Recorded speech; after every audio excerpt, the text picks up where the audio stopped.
인사하겠습니다. 안녕하세요. 안녕하세요. 예, 인사합시다. 또 열심히 또 해야지 뭐. 42쪽인데요. 중세니까 고려가 되겠지. 고려의 경제 파트 갑니다. 고려의 경제사를 보려면 가장 뭐가 필요할까?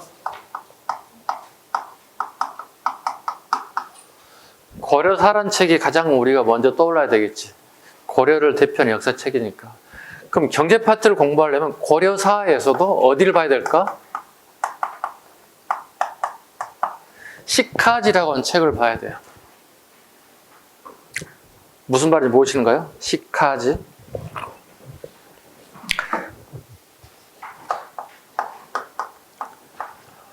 우리 식사하셨습니까? 할 때 밥 먹었냐 말이잖아, 우리가.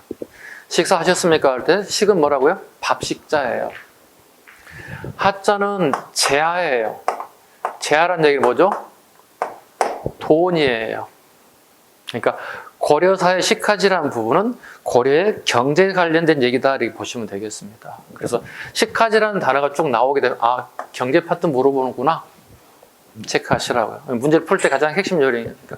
발체가 어디냐고 본다면 고려사인데요. 고려사에서도 시카지예요. 이렇게. 아, 경제 파트구나. 밥식자, 돈 하자, 재하자. 밥 먹는 것과 돈에 관련된 부분이니까 경제 파트겠구나 생각하시면 되겠습니다. 됐나요? 네. 문제 한번 풀겠습니다. 42호입니다. 다음은 고려시대 조운제도에 대한 설명을 옳지 않는 것입니다. 배조자입니다. 배조자입니다. 운하운자입니다. 운하운자입니다. 강이나 바다를 이용해서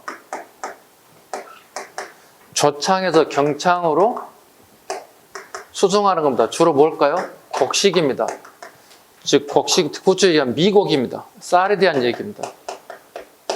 지방에서 세금을 쌀을 걷어서 보관하는 걸 조창이라고 불러요. 주로 마을의 강가라든가 주로 해변가에다가 설치하는 게 조창의 특징입니다. 배를 이용해서 한 번에 강화도를 통해서 서울까지 들어가는 루트를 통했어요. 그래서 강화도가 되게 중요한 부분이에요. 그러니까 군사적인, 지리적인 이점도 있지만 경제적인 이점도 되게 좋은 부분 중에 하나가 있었습니다. 조선시대에 그렇다는 뜻입니다.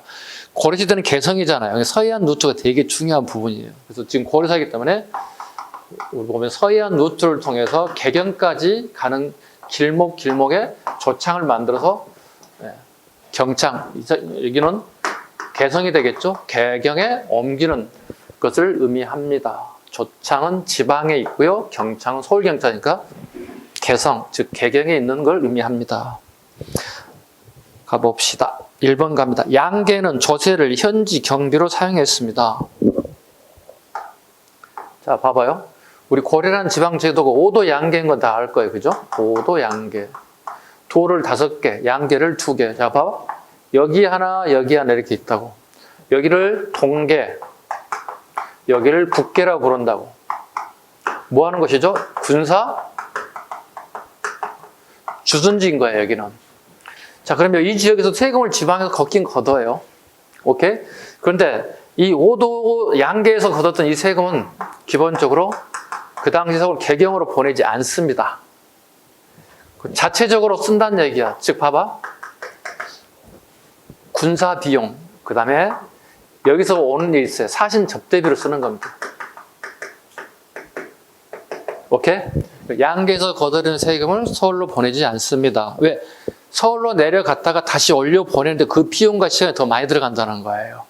오케이? 그래서 비용으로 군사 사신 접대비로 사용하더라. 자, 봐봐. 양계에서는 조세를 현지 경비로 사용했다. 현지 그 경비라는 게 이거예요. 군사와 사신 접대비로 사용했다. 두 번째 갑니다. 조창에서 개경까지 운반하는 조창민이 담당하였습니다. 조창에서 경창까지, 개경까지 운반하는 조창민이 담당하게 됐습니다. 이런 업무가 우리 조운 업무라고 불러요. 조운. 조운 업무를 그 지방민들이 담당하게 되었다. 맞고요. 3번 갑니다. 조운양이 올려보낸 양이 미국의 양이 많아지자 주교사의 소속의 배를 이용하기도 하였습니다. 우리 모의고사 한번 나왔던 내용인데요. 주교사. 이건 조선시대의 정답이에요. 오답 중에 하나이죠. 정조 시기에 우리 용산에서 노량진까지 배다리를 놨다고 얘기했죠. 배다리를 설치했다. 목적은요, 수원 하성까지 정조가 행차하는 길을 만드는 사람 중에 한 사람이었다. 이걸 주교사라고 합니다. 주교사는 수원 하성 행차하는 그 다리를 설치하는 그 목적이 하나 있었다. 두 번째도 있습니다. 후기에 정조 이후에 조창에서 경창을 올려보내는 미국의 양이 많아졌어요. 그때 주교사에서 미국 운반, 즉 수송의 역할도 같이 하게 되었다. 두 개 다 같이 잡으세요. 예. 이게 나올 수도 있는 거야. 지금 현재 고려거라는 지금 조선계 튀어나온 거잖아. 조선의 주교사가 뭔지 물어보면 이런 두 가지 기능이 있다는 것도 같이 잡아주셔야 됩니다. 답은 3번이 되겠습니다. 좋은 기간은 일반적으로 2월부터 5월 사이입니다. 이건 우리 모의고사 계속 다뤘던 부분이에요. 올해 세금을 걷어 그냥 바로 올려보내는 게 아니라 그 이듬해 2월부터 5월 사이 다 올려보낸다는 뜻이 되겠습니다. 답은 3번이고요. 문제 43번 갑니다. 전시가 제도의 변천 과정을 나타내는 것입니다. 가제된 설명. 이것도 마찬가지 경제 파트는 어디 보면 되는 거예요? 고려사에서도 식하지라는 것을 봅니다. 밥하고 돈에 관련된 부분. 43번 갑니다. 자, 우리 이건 언제든지 나올 수 있죠. 시정전식과 개정전식과 그 다음에 경정전식과. 네. 전식과 공무원에게, 그죠? 공무원이 되는 사람에게 두 가지를 준다는 얘기죠. 밭전자잖아요. 그 다음에 뗄나무 시자잖아요. 밭전과 뗄나무에 대한 뭘 준다는 얘기죠? 수조권을 주는 겁니다. 기억 잘 하셔야 됩니다. 절대 줄 수 없는 게 뭐죠? 그렇지. 소유권을 줄 수 없잖아. 왜? 토지는 무한한가요? 유한한가요? 유한하잖아요. 공장에 찍어내는 물건이 아니잖아요. 딱 정해진 게 딱 정해져요. 우리 산하에 딱 정해졌잖아요. 산을 갑자기 더 넓힌다. 땅을 더 넓힐 수는 없잖아요. 물론 땅은 더 넓힐 수는 있죠. 강을 막거나 바다를 메꾼다면 가능하겠지만, 예. 이게 시정, 개정, 전시가입니다. 순서 잡을까요? 시정, 전시가, 경정이죠. 개정, 전시가, 목정이죠. 경정, 전시가, 문정입니다. 지금은 가로에 들어가는 게 뭐야? 경정, 전시가가 되겠죠. 이게 가로 문제가 되겠습니다. 하나씩 보겠습니다. 사색 공백을 기준으로 했다. 이겁니다. 시정, 전시가에서 사색 공백을 공복을 기준으로 줍니다. 사색 공복을 기준으로 주는 게 시정 전시가입니다. 사색 공복을 정한 사람 누구죠? 강정이잖아요. 이건 경정이잖아요. 자기 아들은 자기 아버지가 정했던 그대로 여기다 써먹는 거예요. 사색 공복에 따라서 달리기 나갔다. 기억본 제목은 틀린 주문이 되겠습니다. 니은번 산직이 전시의 지급 대상에 배제되었다. 여기는 현직에만 줍니다. 여기는 전현직에 줍니다. 그죠? 여기도 전현직에 줍니다. 현직에만 주기 때문에 산직 또는 허직이라고도 해요. 산직, 허직 여기는 주지 않습니다. 현직자만 줍니다. 예, 주다 보니 토지가 부족해졌잖아요. 그죠? 한계가 있기 때문에 줄이기 시작했다. 니은 지문 맞습니다. 디귿번 등급별 전시의 지급 액수가 전부 다 감소하게 됐습니다. 전지와 시지를 이렇게 지급하게 되죠. 1등급을 기준으로 보자고요. 네. 처음 주는 게 110을 줬죠. 단위는 결입니다. 네. 110결, 110결, 그죠? 100에 70, 뭐 100에 50 이런 식으로 양이 증가된 게 아니라 감소했다. 볼까요? 등급별 전시의 지급 액수가 전부 다 감소했다. 봐보죠? 일단 감소했잖아요. 이것도 감소했잖아요. 110에서 70, 그 다음에 70에서 50. 이게 선택지물 되게 잘 나오는 것들이에요. 오케이? 1등급을 기준으로 봤을 때 전체 시치가 가면 갈수록 시정전식과 개정전식과 그 다음에 경정전식과 봤을 때 조금씩 감소하는 모습을 보이더라. 외우는 내용 아닙니다. 이걸 적어놓으시면 돼.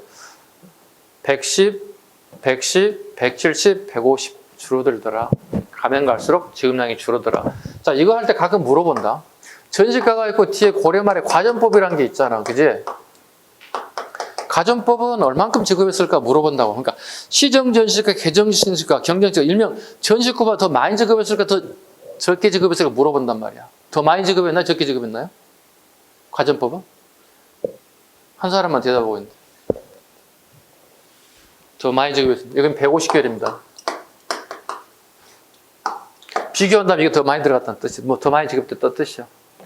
과전법에서는 150개월. 그 다음에 여기는 갈수록 줄어들. 하나하나가 다 중요해요. 지문으로 다 만들어낼 수 있어요. 리을본 무반과 일반 군인에 대한 대우가 전반적으로 향상되어 있습니다. 맞습니다. 니은, 디은, 니을이 정답이 돼야 됩니다. 44번 가죠.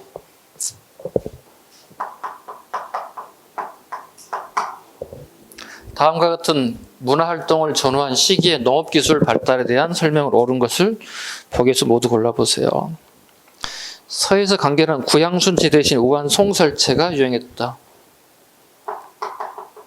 글씨체를 갖다 크게 두 가지로 구분하죠. 전기와 후기. 구양순체, 왕희지체. 후기 저기 봐봐. 제가 문에 적어놨잖아. 조명부가 공부하던 방 이름이 송설제라고 그랬지. 제자는 집제자야. 자, 그럼 이걸 송설체라고도 해. 조명부가 자기 공부방이 송설제에서 썼다고 해서 송설체라고 하고, 조명부가 썼기 때문에 같은 말로 조명부체라고도 해. 같은 말이야, 이 단어는. 한 사람을 지칭하는 단어 중에 하나예요. 그만, 요거 후기를 얘기할 수 있잖아요. 하나만 가지고도. 그죠?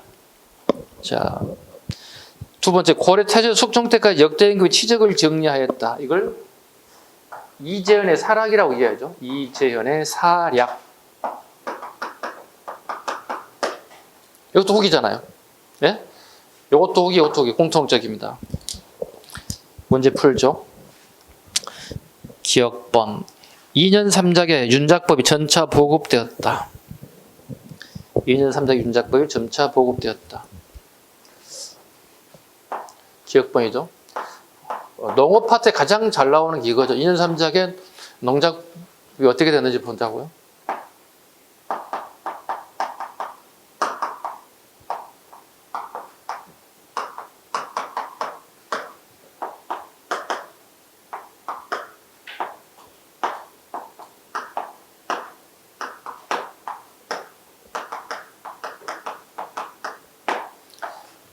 이건 너무 시험에 잘 나오기 때문에 여러분들이 그냥 다 알아두셔야 돼요. 제가 암기하는 방법 가르쳐줬죠? 선생님도 살짝 등을 돌리면 등 보이지? 봐봐. 등 보이잖아. 이렇게 보이잖아. 등 보일라? 2년 3작법이 처음 등장했다. 초기에. 후기에 보급되기 시작했다. 조선 전기가 되면 일반화되겠다. 고려기니까 정답이 되겠지? 이전의 사락이 편찬되었을 때, 고려 후기, 조명부체가 유행했을 때 가장 대표적인 2년 3작의 윤작법이 점차 보급되기 시작했다. 정답이잖아요. 암기하시라고. 등 보일라, 등장 보급 일반화, 고려 전기 후기, 조선 전기. 네. 무슨 말인지 모르게 외우면 안 되겠지. 조, 보리, 콩이 있잖아. 우리 농산물 중에 조보리 콩이 있잖아. 이 밭작물들이잖아. 자, 봐봐.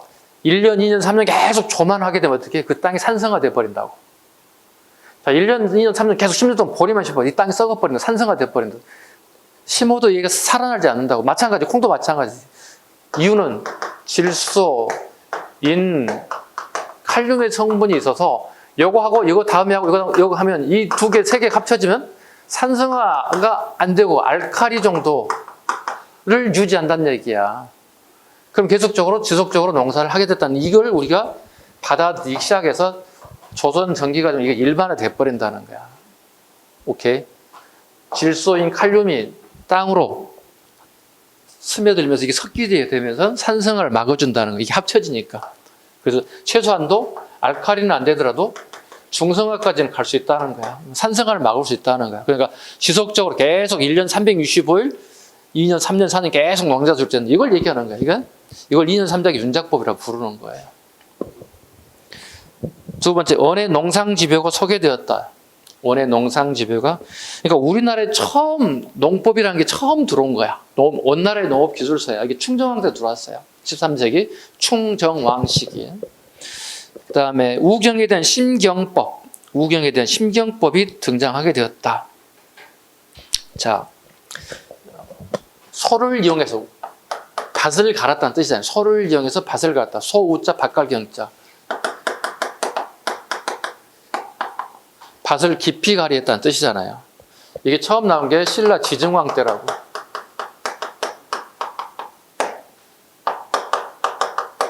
그 다음에 고려척이, 그 다음에 고려호기 이렇게 얘기했지. 처음 시작했다.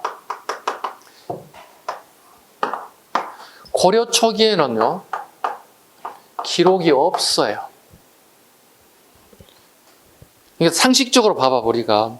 신라 때 신경법이 나왔다면 고려시대가 된다면 시대가 넘어가기 더 발달된 모습이 나와야 되잖아요. 근데 아쉽게 기록이 존재하지 않아요. 어느 책에도 없어요. 그래서 고려전기에 신경법이 나오면 틀린 주문이 되는 거예요. 그리고 난 다음에 지금 신경법이 확대됐다고 그랬잖아요. 네. 이때 되면 이제 확대되기 시작하고 일반화가 되기 시작하는 거예요. 요것만 체크하시면 됩니다. 고려 책에는 기록이 없어요. 기록이 없어요. 좀 더 출제자가 어떤 마음을 가지고 출제에 따라서 살짝 말장난을 칠 수도 있는 문제 중에 하나입니다. 상품 작물이 강범에게 나타났다. 이건 조선 후기입니다. 조선 후기 대동법 이후입니다. 아셨죠? 임질왜란 이후에 상품화 작물이 강범에게 등장했습니다.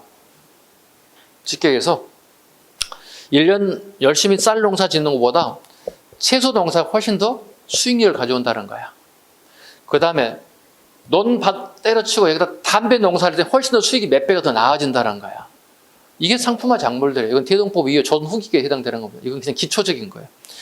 그래서 답은 기역, 니은, 디귿. 답은 3번이 되겠습니다. 45번 고려시대 경제 생활에 대한 설명을 옳은 것. 1번 대무에서 가장 큰 비중을 차지한 것은 당과의 무역이다. 당나라는 이미 없어요. 망한 나라예요. 송이에요. 송. 송과의 교역이 가장 큽니다. 두 번째 반농사 2년 3작 윤작법이 전기부터 일반화되었다. 2년 3작의 윤작법. 2년 3작의 윤작법이 설명드렸죠. 일반화된 거는 조선 전기 등 보일러. 3번 조세, 곡물, 부역 등을 부과하기에 그 근거는 양안과 호적을 작성하였습니다. 답은 3번이거든요. 조세, 곡물, 부역 등을 부과하기 위해서 그 근거가 되는 양안과 호적을 작성했습니다. 양안은 뭐죠? 토지 대장입니다. 호적은 우리 집에 대한 내력을 적는 것들이죠. 4번 일본에 수입된 주요 품목으로는 순, 향료, 산호 등이 있습니다. 아라비아입니다. 순, 향료, 산호는 아라비아입니다. 일본은 순하고 항만 들어와야 됩니다. 순하고 항이 들어와야 되는데 순, 향료, 산호는 아라비아가 되겠습니다. 아라비아 상인들이 위해서 들어왔다. 답은 3번. 자, 중세 사회로 가겠습니다. 46번입니다, 이제.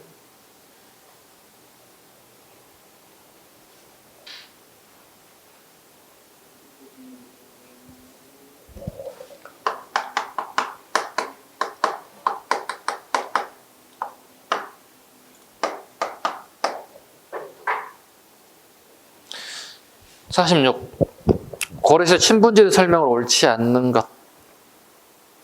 1번 왕실과 혼인을 통하여 애착이 되어 대대로 특권을 누리는 문벌 가문이 나타났습니다. 맞죠? 가장 쉬운 방법이 출세의 가장 쉬운 방법이 왕실과 결혼하는 방법이었다. 두 번째 상층 향리 호장층은 지방 세력 가운데 가거 합격률이 가장 높은 관료를 배출한 모체가 되었습니다. 상층 향리가 됐다는 뜻이야. 호장, 부호장이 있었죠. 그죠? 호장, 부호장들이 있었는데 얘네들이 향리로 격화되면서 상층 향리가 된다고요. 상층 향리 유일하게 과거 시험을 통해서 중앙 전개를 진출할 수 있다.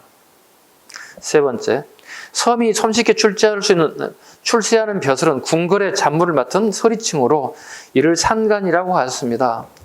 궁궐의 잡무를 맡아가는 사람들 우리는 남반이라고 부릅니다.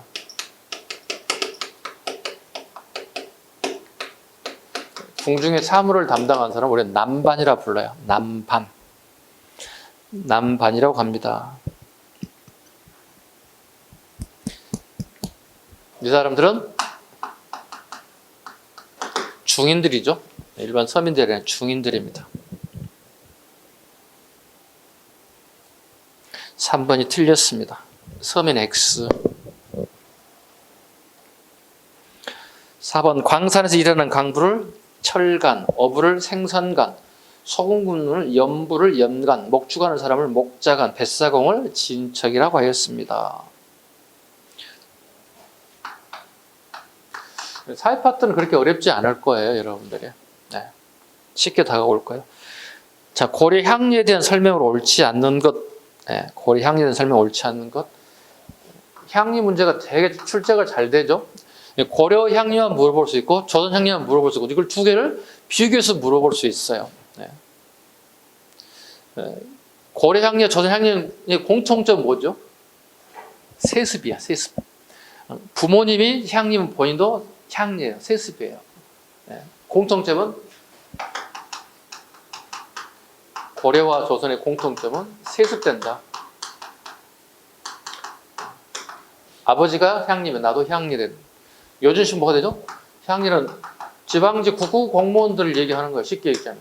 이 사람은 향리라고 불러요. 여러분들이 국가직을 합격하게 되면 뭐가 되는 거지? 중앙의 하급관리 뭐라 부르지? 서리. 오케이? 서리 꼭 잡아야 돼. 그 다음에 지방직 합격하게 되면 뭐지? 향리. 고구려 향자 관리 리자잖아. 여러분들이 멀리 볼 게 아니라 아 저건 내일이구나 생각하시면 아 내가 향리가 되는구나 생각하시면 되겠지. 풀어봅시다. 지방의 중심 세력으로 사신간에 임명되었습니다. 틀렸죠? 지방의 중심 세력 사신간에 임명됐다? 이건 틀렸죠?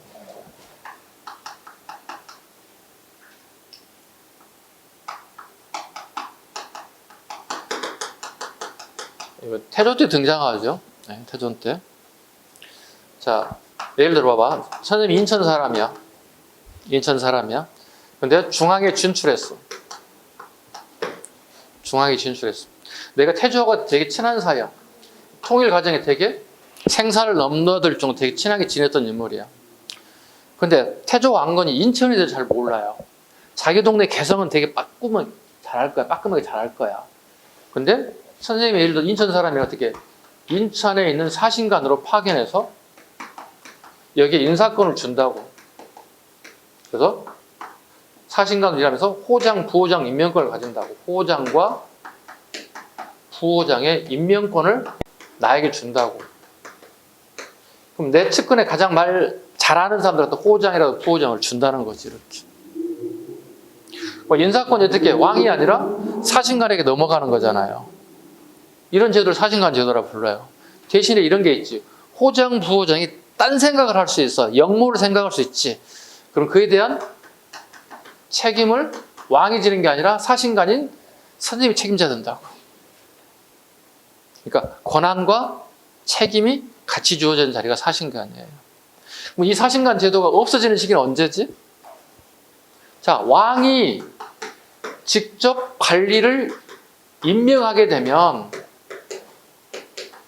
사신관 제도는 필요 없어지는 거잖아. 이게 누구야? 12목의 목사를 파견한 사람이 누구야? 송종이잖아. 송종이잖아. 이게 시험 되게 잘 나오잖아. 그래서 12목의 목사를 직접 파견시켜야. 그럼 어떻게 송종 왕권이 강화되는 거야? 약화되는 거야? 강화되지. 내가 내 사람을 측근을 임명해주기 시작하니까. 대신에 문제는 뭐야? 조선 전기 호장, 부호장들이 어떻게 그냥 낭떠러지로 떨어졌잖아. 봐. 이 호장, 부호장은 성종 때 어떻게 되는 거야? 지방의 향리로 격화된다고. 대신에 이 사람들을 뭐라 부른다? 상층 향리를 한다고. 그럼 이 사람 되게 억울하잖아. 하루아침에 뚝 떨어진 거잖아. 그래서 얘들, 야, 공부 열심히 해봐. 공부해서 가거점 합격해서 중앙으로 진출할 기회를 줄게. 주잖아요. 기회를 주잖아요. 이 기회를 주는 법적 근거가 뭐예요? 법적 근거가 뭐냐고. 현정 때 주, 현, 공, 거 법이잖아. 주현 공고법에 따라서 과거 시험 봐. 근데 실력 되면 올라와. 기회를 주는 거잖아. 이게 지방관을 임명하는 제도가 초기에는 그냥 주먹구구식으로 했던 것들이 이제는 성종 이후부터 현종까지 어떻게 체계가, 그래서 행정조직의 시스템은 이 두 사람이 다 만들어요. 성종과 현종 시기에 다. 그럼 행정체제를 물어본다면 이 두 사람이 이 사람 거에 이 사람 끊임없이 물어본다고. 그래서 여러분들이 체계 기본서에 성종과 현종의 지방 정책에 대한 부분 꾸준히 계속 보셔야 돼. 이걸 계속 함정팔 거야. 성종과 현종을 계속 교차해서 만들어낼 거예요. 출제자들이. 오케이? 됐습니다. 답은 1번이 되겠습니다. 나머지 다 맞는 거 안 풀어도 되겠죠? 문제 48번. 고려시대 농민에 대한 설명으로 옳은 것? 옳은 겁니다. 1번. 특정한 직역을 갖지 않는 농민은 조세와 공납, 국역의 부담을 졌습니다. 네, 1번 맞습니다. 틀린 것도 봐야 되겠죠? 백정 농민은 고려시대 농민을 백정이라 불렀어요. 그죠? 조선의 백정은 소, 돼지 잡는 사람을 얘기하는 거고 고려 백정은 일반 농민을 백정이라 불렀어요. 자, 백정 농민 중에도 천역을 담당하는 계층이 있으니 이를 신량역천이라고 합니다. 아니에요. 신량역천은 신부는 양이지만 천한 역할을 한다 해서 신량역천이라 불러요. 신량역천의 대표적인 뭐야? 여러 가지 되게 많이 있죠. 네, 다 기록할 수 없는 신량역천,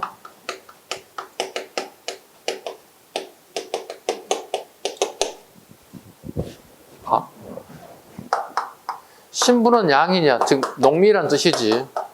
그런데 이 사람 직업이 하는 역할이 천한 일을 한다는 뜻이에요. 이걸 칠량역천이라 불러요. 틀린 주문이 되겠습니다.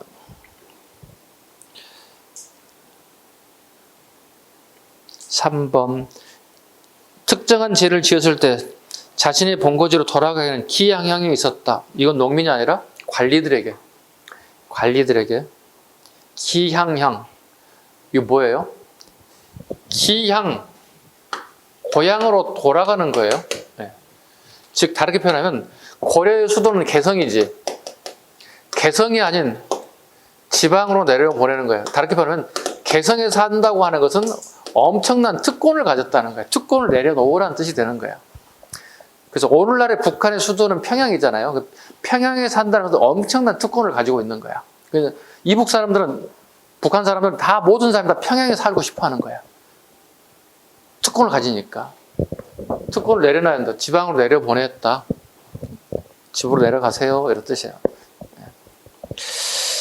4번입니다. 군연별로 일정액을 할당하는 비총제가 비총법 실시돼 공공납으로 이루어졌습니다.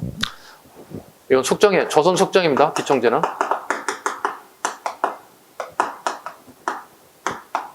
속정 때 조세를 징수하는 방법이 비총제입니다. 비총제란 지역의 할당액을 제시해서 그 액을 채우는 방식입니다. 특히 충청, 경상, 전라, 하삼도 지역 어떻게 수확량이 많은 거예요. 여기 훨씬 더 많은 세금을 걷어들이는 거야. 경기도도 마찬가지. 예, 서울 위로 강원도, 항해도, 평안도, 함경도 양이 더 줄어들겠죠. 이걸 비총제, 비총법 여러 가지 용어로 쓰입니다. 49번. 고려 사회에 대한 설명을 오른 거 알면 되게 쉽게 맞출 수 있어. 가서 현장에서 막 10초 안에 다 풀어낼 수 있는 문제들 중 하나입니다. 기억, 여성은 재혼이 가능하였다. 맞습니다. 고려 여성은 재혼이 가능합니다. 왜일까요? 고려란 사회는 남녀가 평등해요. 남녀가 평등합니다. 조선은 전기까지는 남녀가 평등해요. 근데 후기가 되면은 남자는 하늘, 여성은 땅이었어요. 그만큼 남존여비 사상이 되게 심했던 게 조선 후기 사회예요. 두 번째, 여성은 호주가 될 수 없었다. 호주가 될 수 있습니다. 여성 호주가 될 수 있습니다. 조선은 호주가 될 수 없었고요. 우리 현대사에서는요, 우리나라 언제쯤 됐나요? 내가 알기로 이명박 정부하고 노무현 정부 넘어오면서 그때 여성이 호주가 될 수 있었어요. 이걸 만들어야 되는 이유가 있습니다. 왜냐하면 여성이 아이를 홀로 낳고 혼자 기를 수가 있어요. 근데 자기 아이를 갖다 자기 아들이다라고 입적을 할 수가 없는 거예요. 그러다 보니 자기 아버지 아들이나 딸로 입적시키는 거야. 호주가 우리 아버지이기 때문에, 나의 호주는, 여성의 입장에서는. 이건 되게 어불성설이잖아요. 본인의 자식을 본인의 아들이 하지 못하고 자기 아버지 이름으로 호주가 올려야 되는 상황이 되는 거야. 이건 말이 안 되는 거지. 이건 당연히 해야 될 겁니다. 이것도 엄청난 노력의 결과 만들어진 건지 그냥 이렇게 하시는 게 좋지 않겠어 이렇게 해서 그냥 만든 게 아니에요. 엄청난 투쟁을 겪었어요. 예. 세 번째, 부모의 재산은 아들과 딸 구분 없이 고르게 상속되었다. 이건 고려부터 조선 전기까지 똑같아요. 고려부터 조선 전기까지는 n분의 1이에요. n분의 1이에요. 자식 남녀 구분 없이 순서 관계없이 전부 다 n분의 1로 나눴습니다. 대표적인 게 하나 있죠. 조선 전기 후기 넘어간 게 이거 시험에 자주 나올 수 있어요.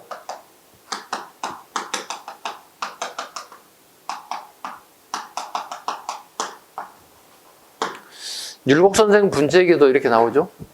본인의 부인, 첩, 자식들, 부인에서 난 자식, 첩에서 난 자식, 내가 죽걸랑 전부 다 n분의 1로 분배해달라고 율곡이가 글을 남겨놨어요. 그 얘기는 곧 율곡 선생이 사는 시기까지도 n분의 1로 재산 분배가 이루어졌다는 거예요. 남녀 구분하지 않았던 뜻입니다. 그 다음에 본처든 후처가 됐든 간에 관계없이 했다는 뜻이죠. 이 조선시대가 이 후기가 되면 여성의 지위가 아주 땅으로 떨어져 가지고요. 좀 비참해집니다. 그 다음에 결혼할 때 데려온 노비된 소유권 남편에게 있는 게 아니라 여성에게 있습니다. 답은 기억 2번이 되겠습니다. 중세 문화로 갑니다. 중세 문화에 대한 얘기.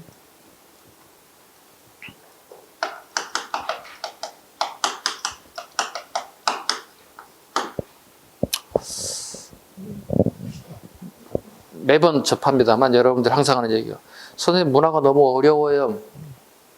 글쎄요. 어렵다 생각하는지 모르겠지만 어렵다 하면 더 어려워질 수 있어요. 나 문화 좀 잡아야 되겠다 이런 마인드를 가지고 접근 좀 해주시기 바랍니다. 오케이? 문화 보겠습니다. 다음과 같은 활동을 한 고려시대 승려와 관련 깊은 업적이 뭔가요? 천만다행인 것은 요즘에 불교에 대한 내용이 되게 쉽게 출제가 되고 있어요. 풀어보죠. 천태종을 창립했대요. 이쯤 되면 누군지 알아야 되지 않나요? 천태종을 창립했으니까. 교관 겸수를 주장했대요. 국청사를 창건하게 됐대요. 유학 후죠, 그죠? 의천에 대한 얘기입니다.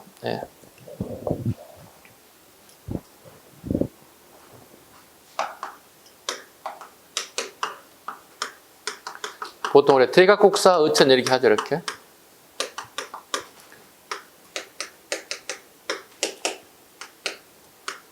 송나라에 유학하죠.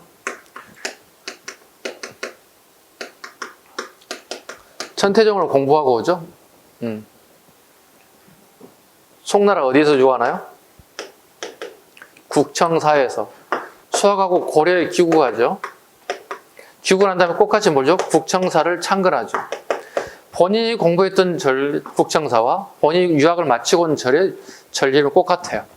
그죠? 천태종을 공부하고 왔습니다. 천태종이란 교종의 한 부류였던 하엄종입니다. 하엄종과 선종, 하늘 아래 가장 큰 두 가지가 원, 투, 두 가지가 합쳐졌다. 이걸 천태종이라고 합니다. 천태종이라고 합니다. 자, 풀어봅니다. 업적으로 대장경 주석사를 모아 심편제종 교장 총록을 간행하였습니다. 답은 1번이 되겠네요. 대장경 주석서를 모아서 심편제장 교장 총록을 간행하였습니다. 그런데 안타깝게 이게 몽고 침입 때 소실됐습니다. 우리가 볼 수 없는 것 중에 하나가 이겁니다. 됐죠? 대장경 주술모서 심편 제정 교장 총록을 간행하였다. 그 유학 가가지고 가져온 책들이 있죠. 이분이 송나라 유학 가서 송나라의 불서 가져왔겠지. 그 우윗나라 거란이라는 나라, 요 나라죠. 요 나라의 불서도 가져왔겠지. 우리 말하는 일본, 일본에서도 들어온 책들이 있었죠. 그 다음에 고려에 이미 수입된 불서들이 있어요. 이걸 모아 하나, 둘, 셋, 네 가지를 모아서 요즘 말로 치면 엑기스만 다 모아서 요약 썸머리 했다고. 예? 논문을 쫙 정리했다 보시면 돼요. 그게 심편, 제종, 교장, 총록이라고 하는 책으로 엮였다고. 새롭게 편찬했다. 여러 종파의 모든 책들을 교장식으로 목록을 만들어서 편찬하게 됐다. 그래서 심편, 제종, 교장, 총록이라고 합니다. 이게 일제강점기에 우리가 교육을 잘못 시키다 보니 일부 학자들이 이걸 갖다가 뭐라고 불렀어요? 속장경이라고 칭하기도 했다. 근데 이건 잘못된 표현이라는 사실을 수업 시간에 누누이 말씀을 드렸습니다. 그래서 속장경의 단어는 쓰지 않는 게 좋을 것 같다. 심편, 새롭게 편찬했다. 심편, 제종, 교장, 총록이라고 한다. 의천이 만들었다. 엄청난 작업량이겠죠. 답은 1번. 틀린 것도 봐야 되겠다. 무신집권기 불교 개혁운동을 주도하고 최씨정권 후원받았다. 진울. 최씨정권이 누구죠? 최충원입니다. 최충원의 후원을 받은 인물 진울입니다. 진울입니다. 세 번째, 중국 5월 지역에 유행하던 선정을 수행하였다. 해거입니다. 해거. 공간이 없네. 해거가 가져온 것. 정파를 뭐라고 그러죠? 법안종에 해당되는 선정을 가져왔죠. 자, 봐봐요. 고려 건국에 공을 세웠던 세력들은 선정이 맞습니다. 그죠? 신라하대 선정입니다. 근데 고려라는 나라가 건국되면 건국 이후의 왕들은 왕권을 강화시키려고 해요. 그럼 거기는 교정이 필수적으로 따라오게 되어 있어요. 교정과 선정이 그러면 어떻게 강력한 라이벌 구도가 형성되겠지. 교정들이 뭐라고 해요? 선정애들, 야, 이 새끼들은 공부를 한 자리를 안 하네. 선정애들은, 야, 우리는 공부 안 해. 순간 터득하는 사람들이야. 되게 비판의 대상이 되는 거예요. 교정애들한테. 근데 마침 중국에서도 이런 비판이 일었어요.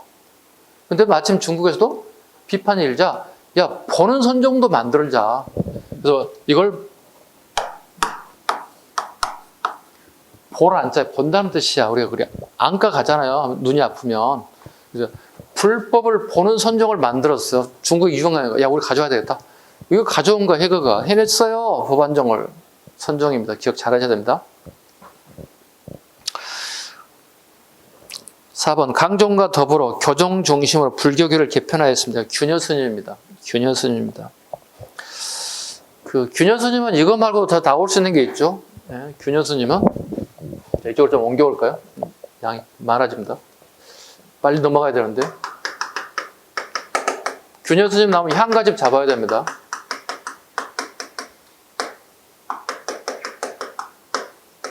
보현 10원가. 네.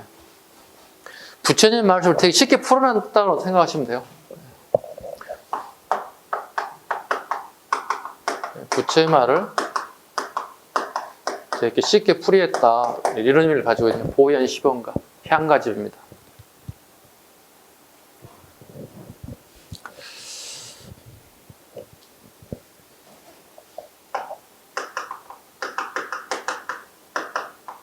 또 있죠. 해인사 북악파와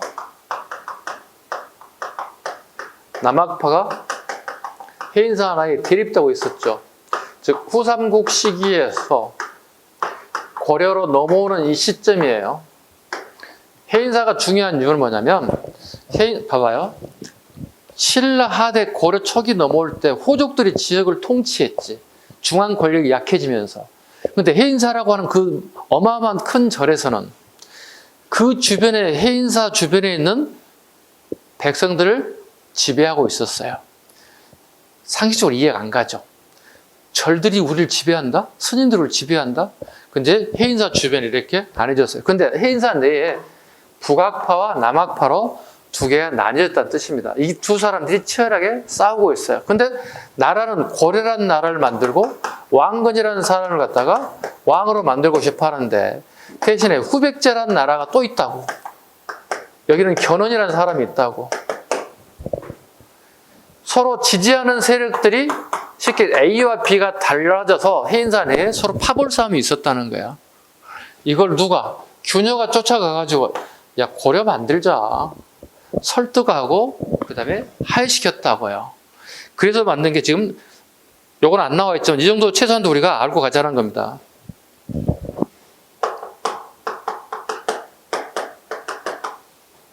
희랑대사와 관해스님이 이렇게 있어요. 그래서 이 두 사람들을 설득시킨 인물이 균여입니다. 요게 나오게 되면 뭐가요? 엄청 심하죠. 우리 모의고사 하는 사람이 종종 출제했던 기억이 납니다. 오케이?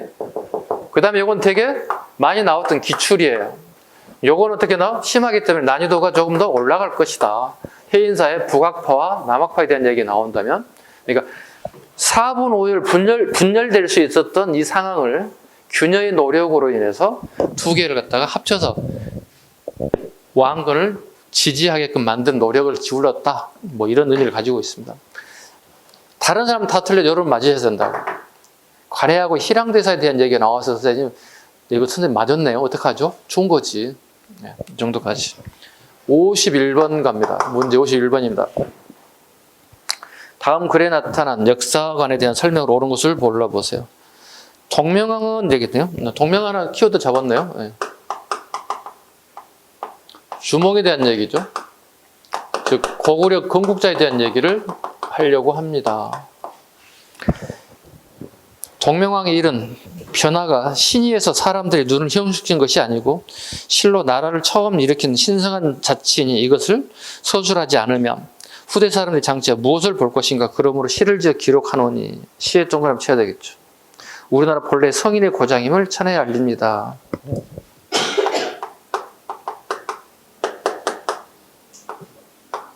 이규보의 동국 이상국집에 나오는 동명왕에 대한 얘기입니다. 크게 우리가 보죠. 세 가지를 보죠. 뭘 세 가지를 봅니까? 이규보가 쓴 동국 이상국집에 우리 처음에 나오는 게 기본적으로 세 가지가 나옵니다. 첫 번째, 동명왕에 대한 기록을 갖다가 주몽에 대한 얘기를 하고 있다. 두 번째, 상정 고구 매물에 대한 얘기를 하고 있다. 그 다음에 신품 사연에 대한 얘기다. 글씨를 되게 잘 쓴 놈, 네 놈을 기록하고 있다. 유신, 타년, 최우, 김생. 여기는 고려 사람, 여기는 통일신라 사람. 신품 사연 글씨를 잘 쓴 사람 네 사람을 기록하겠다. 상정 고구 매본 기록상의 최고의 금속 활자본이다. 근데 문제는 이게 기록에만 있지 존재하지 않는다. 그러다 보니 누구한테 밀린다? 남아있는 직기심체 요일이 최고의 금속 활자본으로 인정받고 있다. 이건 우리 구급 공무원 하는 사람들은 그냥 안 보고 줄줄줄 하셔야 돼요. 오케이? 줄줄줄 안 하시면 어떻게? 지금이라도 어떻게? 잘 메모하셔서 줄줄줄 하게 된다. 뭐? 동명왕에 대한 얘기하고 있다. 동산집에. 그 다음에 상정 고구 매문하고 있다. 그 다음에 신품사에 대한 얘기를 하고 있더라. 다 잡으셔야 됩니다. 풀어보죠. 옳은 겁니다. 기업은 우리의 고대사를 하늘과 연결하였다. 맞고요. 단군 계승의식을 단군이 아니라 고구려 계승의식이 하고 있다고. 왜? 고려라는 나라이기 때문에 고구려 계승의식을 가지고 있다고. 민간의 철학을 서사시로 엮고 국가의 의식을 강조했다. 맞죠? 서사시 위주로 가야 돼. 서사시는 영웅들의 일대기를 파노라마식으로 이렇게 펼쳐나가는 방식을 서사시라 불러요. 주몽에 대한 스토리, 영웅들에 대한 얘기. 고구려와 신라를 이어받았던 이중적인 계승의식이 나타났습니다. 아니죠. 신라가 들어가면 안 되지. 고구려 후손이라고 얘기하고 있잖아요. 고려라는 나라를. 그래서 나라 이름도 고구려, 고려라는 용어를 쓰고 있잖아요. 틀렸습니다. 그래서 답은 기억, 디귿 2번이 되겠습니다. 52번 갑니다. 다음 중 원간섭기의 문화에 대한 설명을 옳지 않은 것은 모두 몇 개입니까? 원간섭기 옳지 않은 것. 원간섭기는 고려 후기죠. 기본적으로.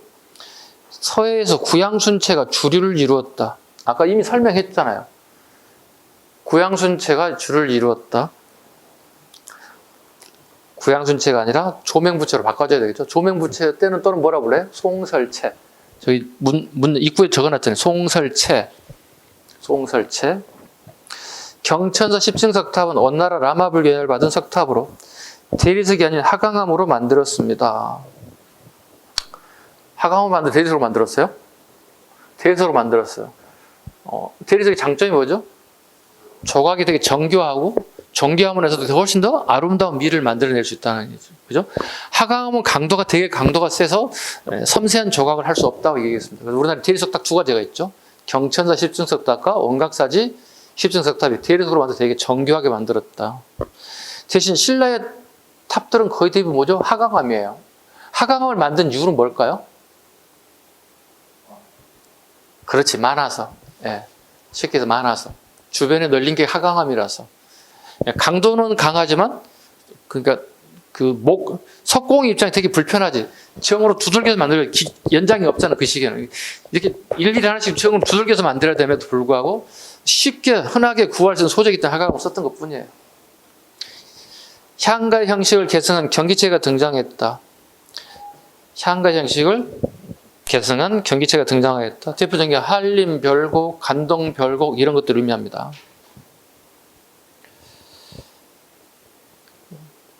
경기체가 등장했다. 원간섭기에. 경기체가 무슨 의미를 가지고 있죠? 자, 이거 여행 가서 여러분 여행 갔어요. 제주도 여행 갔어요. 선생님 전화할 거야. 야, 제주도 경치 어때? 물어본 거야. 한라산도 좋고 백록담 좋고 뭣도 좋고 다 좋아요. 이렇게 얘기할 거 아니야. 그지? 그리고 끝에 경기란 말을 우리말로 의역하면 경치 어때? 이런 표현을 써요. 이건요, 고려시대잖아요. 조선시대도 아니잖아요. 그러면 여행을 갈 수 있는 경제적 능력이 있는 사람을 얘기하는 거예요. 절대로 향가는 아닌 거예요. 농민들이 부르는 노래는 아니라는 뜻이에요. 농민들이 여행 갈 시간이 없어요. 경제적 여건이 안 되는 거예요. 결국은 권력자들, 재력이 있는 사람들이 가는 거예요. 이런 노래를 우리는 경기체가 이렇게 불러요. 경기체가 이렇게 불러요. 그 대표적인 게 한림별곡. 자, 과거 시험에 장은급제했던 애들이 가는 게 한림원이에요. 예규문서를 작성하는 데 간다고. 공부 되게 잘하는 애들만 다 간다고. 그 애들이 놀러 가서 글을 써 남긴 거죠. 간동별곡 마찬가지. 이련의 삼국자서 제약용기가 편찬되었다. 맞습니다. 온간섭기가 맞습니다. 옳지 않은 것은 기역, 니은 두 개가 되겠습니다. 53번. 다음 답사 계획 중 장소와 답사 주안점이 옳게 연결된 것은 옳게 연결된 것. 자, 요즘에 이게 이제 문화사를 출제할 때 이런 형태의 문제가 되게 많이 나와요. 그러니까 답사를 정말 제대로 갔다 왔는지를 물어보는 거예요. 요즘 책으로 공부하는 공부가 아니라 현장을 답사하는 공부 되게 강조되는 시기거든요. 그래서 우리가 관광지 가보면 초등학생들 있잖아요. 막 저학년, 2학년, 3학년 애들이 단체로 와요. 이만한 책 하나씩 가지고 와요. 막 연필, 도구 가져와서 막 기록하면서 공부하기 시작해요. 예. 그리고 보고서 제출하기도 해요. 그런 식으로. 요즘 애들은 되게 올바른 교육 방법을 제시하는 것 같아서 가서 가끔씩 저도 깜짝 놀랍니다. 오, 대단하다. 나는 어릴 때 저렇게 하지 못했는데. 그래서 엉터리 교육을 받았는데. 이런 생각을 많이 하거든요. 갈 때마다 느낍니다. 부럽습니다. 네. 옳게 연결된 것 같습니다. 불교감당, 결사운동. 강진만덕사가 아니라 송강사입니다. 네. 강진만덕사가 아니라 송강사입니다. 자, 선종승려가 진울이 있죠. 송강사에서 정의 결사운동을 합니다.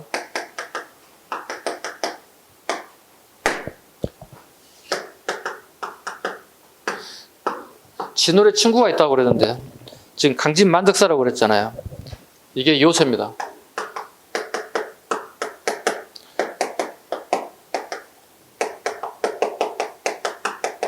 강진만덕사. 조선시대 백년사라고 이름이 좀 바뀌기도 합니다. 여기서 마찬가지로 결사운동을 하게 됩니다. 구분할 수 있죠? 교정승려는 요새, 선종승려는 진우리. 즉 수도인 개경에 절간이 가장 많아요. 절이 가장 많은데 이 절간들이 다 썩어 문드러졌다고, 부패했다고. 그런데 어떻게 남쪽으로 내려가서 정의 결사운동 합니다. 결사. 공통점은 결사잖아요. 그러니까 결사란 말 말이죠. 동일한 목적을 가져서 모인 집단의 무리를 갖다 우리 결사라 불러요. 봐봐. 우리 헌법 1조 1조라는 헌법도 보시면 우리 국민에게 어떻게 헌법 중에서 제일 중요한 거예요. 언론, 출판, 집회, 결사의 자유를 우리 보장받는다고 불러요. 동일한 목적을 가지고 모이는 거, 뭐 데모할 수도 있는 거고요. 예. 결사운동 이런 뜻입니다. 정해라는 것은 이제 선정의 수행 방법입니다. 선정의 수행 방법을 여기까지만 하겠습니다. 깊은 내용 가면 이 불교 하다가 하루 종일 갈 것 같아서 이 정도까지만 하겠습니다. 충분하면 이 정도만 가지고. 답은 2번이 되겠습니다. 옳게 연결된 왜? 자기기술, 전라북도 부안, 전라남도 강진, 도요지입니다. 하나 추가 명이 빠져서 강화도를 하나 넣으시면 돼요. 플러스 강화도. 그 여기가 넣으면 돼요. 강화도도 마찬가지로. 상감창제를 제작했습니다. 답은 2번이 되겠습니다. 3번 왜 틀렸는지 볼까요? 건축, 목조건축, 안동 봉정사 극락전, 다포 양식이 아니라 주심포 양식. 주심포 양식은 송나라의 건축 양식인데 고려 초기부터 유행했던 방식이야. 그런데 원감석기가 되면서 다포 양식이 대거 물려와요. 모든 사람들이 다포 양식의 건물을 지어요. 그럼에도 불구하고 우리 고유의 전통적인 주심포 양식을 고집하는 사람들이 있었어요. 그 고집하는 것들이 여기 있다.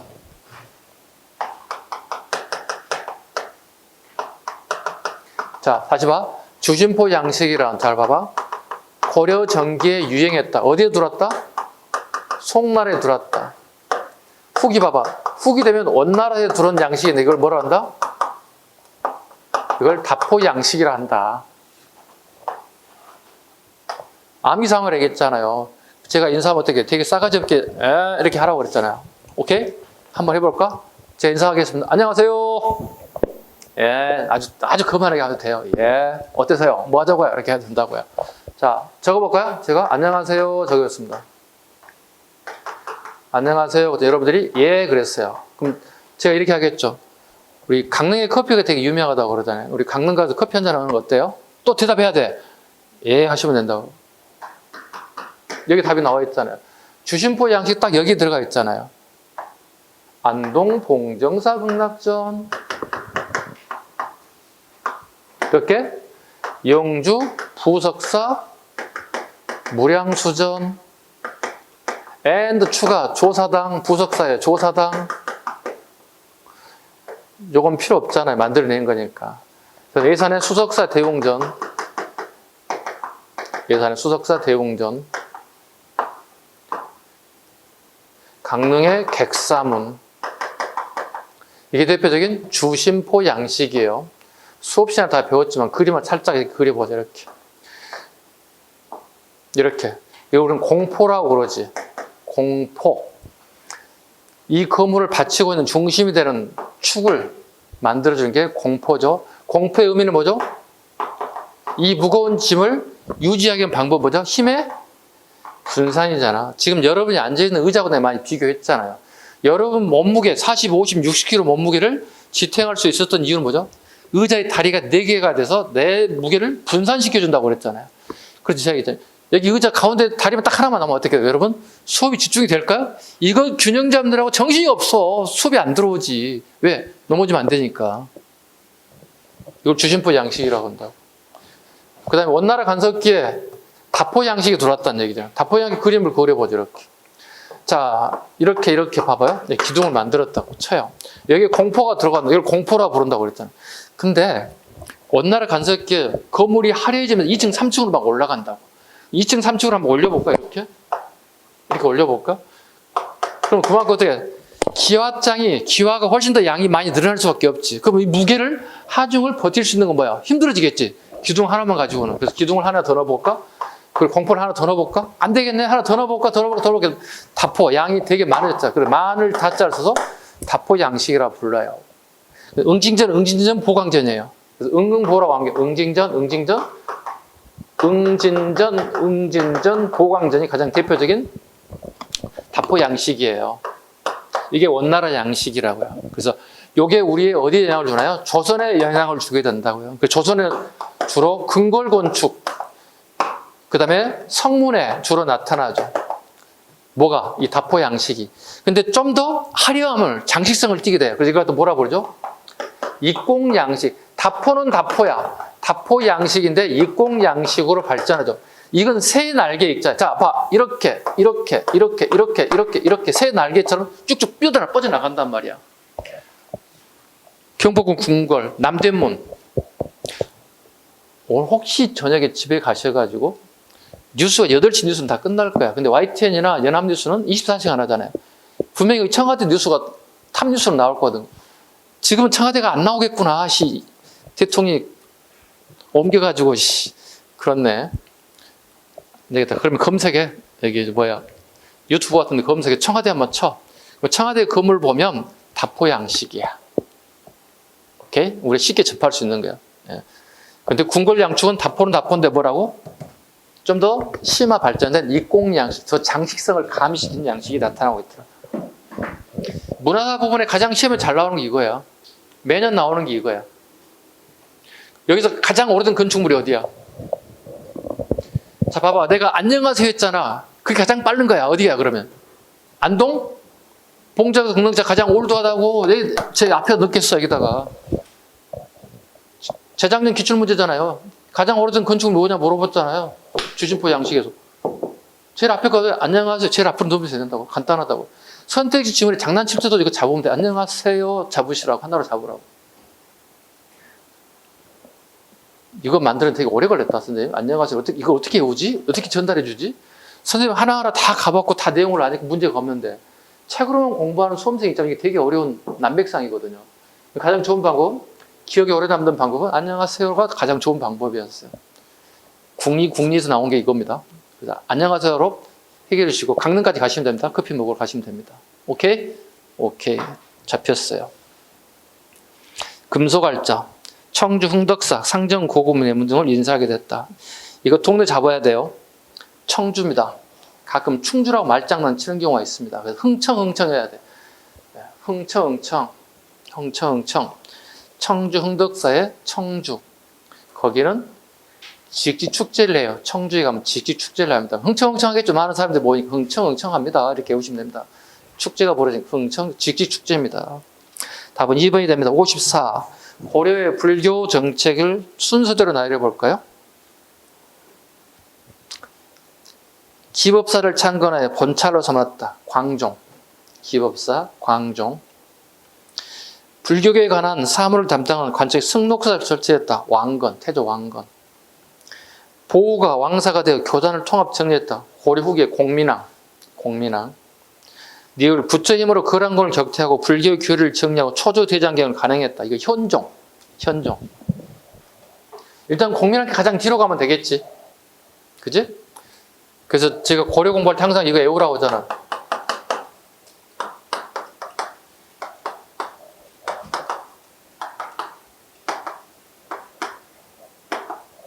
태해정광 정성목견 잘랐으면 태해정광 8명의 존귀왕을 다 외우라고. 그럼 문제 답 나오잖아. 자, 봐보자. 기법사.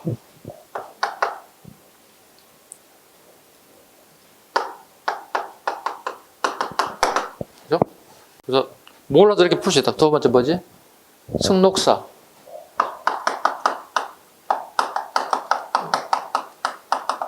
승려들의 뭐라고 그러지? 이력이라고 할까요? 우리 이력서 쓸 때 승려들의 이력? 승적. 네. 승적이라는 단어를 쓰면 되겠다. 이력이라고 보다는 승려들의 기록, 승적에 대한 얘기. 사자는 관청사자예요. 관청이라고. 우리가 직장에 들어가게 되면 우리 이력서를 제출하지. 그리고 면접을 하지. 그 사람을 쓰겠지. 쓴다면. 그럼 그 이력서가 보관되게 있겠지. 이 사람이 누구지? 다시 찾아볼 때 그걸 관리한 인사까지 잘 관리를 하겠지. 그 다음 뭐였지? 보우. 보우가 왕사대 교단을 통합했다. 한참 뒤에 이게 공민왕입니다. 네. 공민왕 때 보우 스님에 대한 얘기. 그 다음에 마지막 초조대장을 간행했다. 현종. 하자겠다. 그래서 고려 전기 8명의 왕 순서, 태회, 정강, 경성, 목현. 그리고 업적 하나씩 나열을 보는 것도 여러분들 공부할 때 필요한 방법 중에 하나예요. 그리고 좋은 방법 뭐예요? 써보되 암기만의 의미는 없어요. 그럼 내가 문제를 풀어봐야 돼. 대입시켜봐야 돼. 내가 응용 능력이 있는지 풀어야 돼. 그래서 여러분 노트에 열심히 적는 게 의미가 없어요.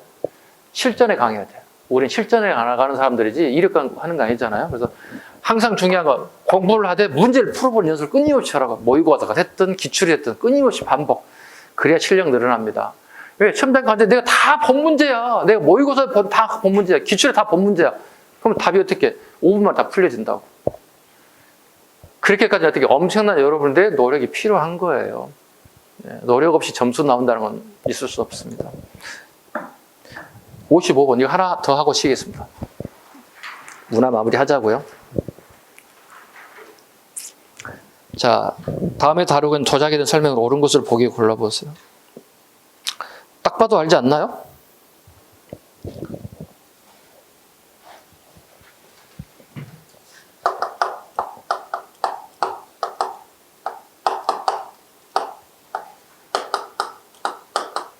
상감청자 운항매병입니다. 상감법에서 만드는 청자이고요. 구름 위에 학이 논이는 모습이 운학이란 말은 한자로 구름 위에 학이 논이는 모습이에요. 매병은 봐봐, 선생님 봐봐. 우리 새 조류 중에 새 종류 중에 매가 이렇게 움츠리고 있는 모습이야. 봐, 이렇게 봐봐. 선생님은 그냥 콜라병이라고 얘기하는데 내가 봐도 콜라병도 생겼어. 그런데 매병이라고 불렀어요. 이렇게 새가 이렇게 웅크리고 있는 모습이다 해서 매병이라고 불러요. 네. 자, 보죠. 옳은 거 골라봅니다. 기억번. 강화도 천도를 준화해 만들어졌다. 네. 12세기 중엽에서 13세기 이제 흘러가는 사이에 만들기 시작했다. 기억번 맞는 질문이 되겠습니다. 13세기 중엽까지 이게 만들어져요. 오케이. 니은번 갑니다. 상강기법은 고려에서 독자적인 개발로 도자 장식 기법으로 고려 후기 12, 13세기에 크게 발전하였습니다. 맞죠? 3번 가죠. 백자가 본격적으로 유행되며 태조했다. 백자는 16세기입니다. 16세기입니다. 자, 봐봐. 상감청자가 다음에 뭐가 나와야 되지? 고려 말에? 이게 분청사기가 나와야 되는 거예요. 네. 원나라의 양식으로 만든 게 분청사기예요. 이게 13세기 중엽부터 우리 15세기 말까지 만들어져요. 일부 16세기 초까지 만들어진 것도 있어요. 자, 이런 게 있잖아, 우리가.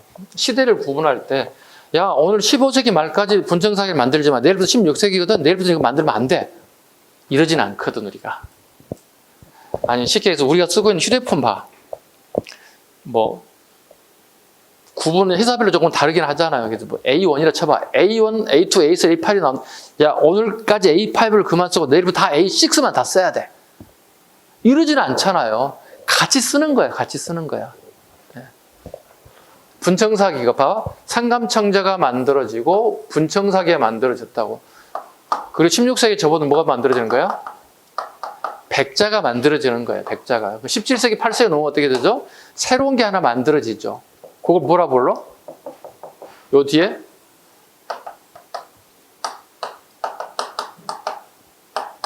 하얀 백자에다가 청나라에서 청색 코발트란 게 수입되기 시작해요. 이렇게 백자에다 청색 안료, 코발트란 말은 안료거든요. 도자르면 안료들 갖다가 이렇게 그림을 그리기 시작해. 난초를 그리기도 하고 대나무를 그리기도 한단 말이야. 이걸 청하백자 이렇게 불러요. 오케이? 도자의 흐름 순서 쭉 잡으시면 돼요. 앞에는 뭐가 나와야 돼? 여기는? 여기 말은 우리가 여기는 고래자기가 나와야 되겠지. 고래자기.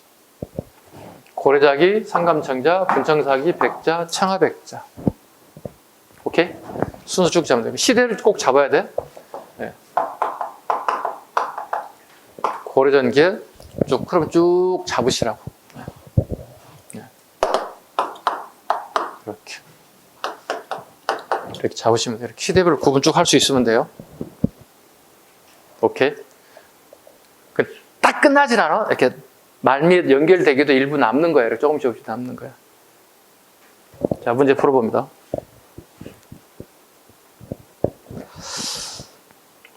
(4번) 창자상가문학무 매병은 1962년 국보 제68호를 지정됐으면 현재 간송미술관에서 소장되고 있습니다. 네. 지금 책에 나와 있는 그 작품이 간송미술관에 소장되어 있습니다. 간송미술관에 소장되어 있습니다. 간송미술 하면 대표적인 사람도 알아야 됩니다. 전영필 선생. 일제강점기 서울의 최고 부자였다, 아버지가. 근데 아버지가 갑자기 돌아가셔서 그 많은 재산을 물려받고 오세창 선생의 도움을 받아서 일본으로 밀반출돼가는 문화재를 전부 다 비싼 가격을 주고 다 사서 보관했다. 이 사람은 그걸 사서 판매할 목적이 아니었다. 밀반입되는 문화재를 보존할 목적으로 샀다. 이때 통상 가격이 10,000원이었다. 뭐가 상감창자가. 근데 전영필 선생은 20,000원씩을 주고 사입하기 시작했다. 그럼 여러분이 판매자라면 10,000원 주고 파실래요? 아니면 20,000원 주고 파실래요? 파는 입장이라면. 당연히 20,000원 주고 팔지. 그때 집 한 채 값이 10원이야. 서울의 집 한 채 값이. 그럼 20,000원이면 집 몇 채 값이야? 답이 안 나온다, 이게. 엄청나게 비싼 가격으로 사는 거야. 그래서 지금도 그렇게 상감청자는 최고의 작품을 치는 거야. 부른 게 가격이야. 몇백억을 간단 말이야. 부르는 가격. 여러분 집에 이런 거 하나씩 물려받았어야 돼, 부모님들한테. 할아버지, 할머니들은. 가서 이제 찾아봐야 할아버지 집에 가. 할아버지 무슨 돈 될 만한 거 없습니까? 막 이렇게 쭈뼛쭈뼛 찾아보란 말이야. 네. 도자기가 보여. 여러분 분간할 수 없잖아요. 빨리 사진 탁 찍어. 선생님한테 보내, 톡으로. 선생님, 도자를 발견했습니다. 이게 뭘까요? 그럼 제가 실물도 안 보고 그거 보고 어떻게 알아? 나라고 어떻게 알아? 그죠? 우리 실물을 보고 공부했던 사람들 그림 보고 공부할 수는 없잖아요. 알 수는 없잖아요. 야, 가져와. 어디로요? 학원으로 가져와. 그럼 여기서 감정하자는 얘기지. 그지? 선생님 감정할 수 없어. 그럼 어떻게? 인사동에 저희 지인들이 되게 많아요. 전문가들이 많아요. 야, 인사동 가자. 주말에 나올래? 조심히 가져와. 아빠한테 운전하라고 가지고 와. 조심히 가져와서 감정 받으면 되지 않을까요? 여기까지. 잠시 갑니다.